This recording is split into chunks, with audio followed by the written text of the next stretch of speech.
মহাকাশে ফের বিপত্তি বাঁধল। টুকরো হয়ে গেল চীনা রকেটের স্টেজ।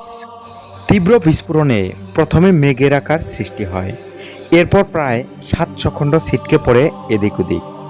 চীনা রকেটের ওই খণ্ড ছিটকে গিয়ে মহাকাশে বিপদের সম্ভাবনা তৈরি হয়েছে। পৃথিবীকে ঘিরে থাকা প্রায় 1000 কৃত্রিম উপগ্রহ এবং অন্যান্য বস্তুর মধ্যে সংঘর্ষ বাঁধার উপক্রম হয়েছে এই মুহূর্তে। ফলে উদ্বেগ দেখা দিয়েছে বিজ্ঞানীদের মধ্যে। চীনের সরকারি মহাকাশ গবেষণা সংস্থা সাংহাই স্পেসকম স্যাটেলাইট টেকনোলজি সম্প্রতি একসঙ্গে 18টি ইন্টারনেট স্যাটেলাইট উৎক্ষেপণ করে।